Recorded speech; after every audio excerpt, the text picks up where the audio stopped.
সুপ্রিয় সুধী, শিশির ভেজা শীতের এই সন্ধ্যায় শিল্পাচার্য জয়নুল আবেদিন মিলনায়তনে আপনাদের সকলকে জানাই সাদর সম্ভাষণ। প্রিয় দর্শক, মহান ভাষার এই মাসে আমি আপনাদেরকে ভাষা সম্পর্কিত একটি গুরুত্বপূর্ণ তথ্য দিতে চাচ্ছি, আর তা হচ্ছে আন্দামান দ্বীপপুঞ্জে বসবাসরত বুয়া এসার নামের 85 বছর বয়স্ক লোকটির মৃত্যুর মধ্য দিয়ে গত 26শে জানুয়ারি 2010 সালে পৃথিবীর বুক থেকে মহাকালের গর্ভে চিরতরে মিশে যায় একাবো নামের ভাষাটি। কারণ তিনি ছিলেন এই ভাষায় কথা বলা সর্বশেষ ব্যক্তি। কিন্তু আমরা বাঙালিরা জাতি হিসেবে অত্যন্ত সৌভাগ্যবান যে প্রতি বছর 21শে ফেব্রুয়ারিতে বিশ্বের প্রত্যেকটি দেশ, প্রত্যেকটি জাতি তাদের নিজ নিজ মাতৃভাষায় স্মরণ করে আমাদের মাতৃভাষাকে।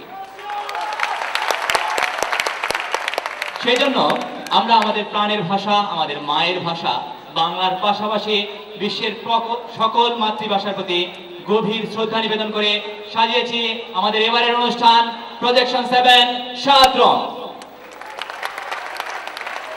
7 রঙের প্রত্যেকটি ইভেন্টে শুরু থেকে শেষ পর্যন্ত আপনাদেরকে পরিচয় করিয়ে দিতে থাকবো আমি মোহাম্মদ শাহিনুল ইসলাম শাহিন। প্রিয় দর্শক, আপনাদেরকে আবারও উষ্ণ আমন্ত্রণ বিশ্বের বিভিন্ন ভাষার প্রতি অভিন্ন শ্রদ্ধা নিবেদন করে সাজানো অঙ্কুর সাংস্কৃতিক সংগঠন কর্তৃক আয়োজিত প্রজেকশন 7 7 রঙে। প্রিয় দর্শক, পুতুল নাচ নিশ্চয়ই আপনারা সবাই দেখে থাকবেন, কিন্তু বাকৃবির মঞ্চে কি কখনো দেখেছেন? এবারে বাকৃবির মঞ্চে পুতুল রূপী মানুষগুলো নাচবে সম্পূর্ণ ভিন্ন আঙ্গিকে। উপভোগ করুন পুতুল নাচ। থাকছে পুতুল নাচের পরী তারিন। দর্শক, এনজয় দ্য পুতুল ড্যান্স।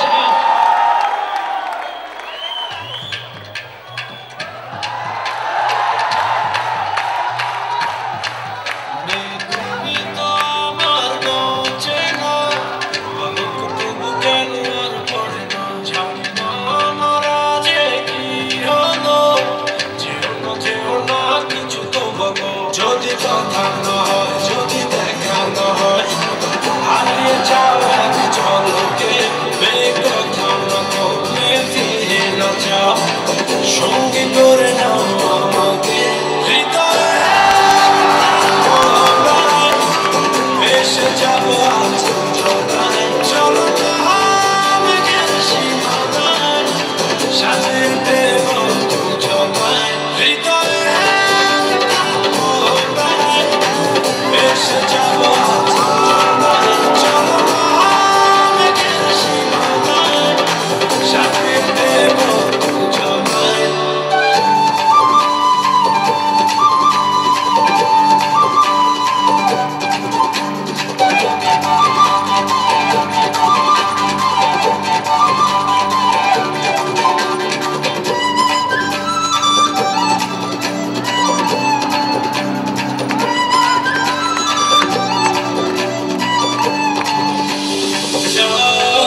সবই যেন লাগে অচেনা, তুমি শুধু ফিরবে না হাসিতে।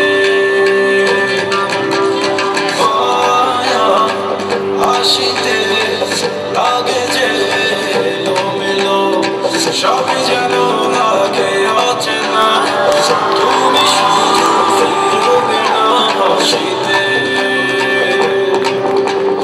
পারি না ফেরাতে নিজেকে কিছুতে, কান্না পেতে শুধু সে হাসি। পৃথিবী ভুলে যায় তোমার ইশারায়, তুমি এমনই সত্য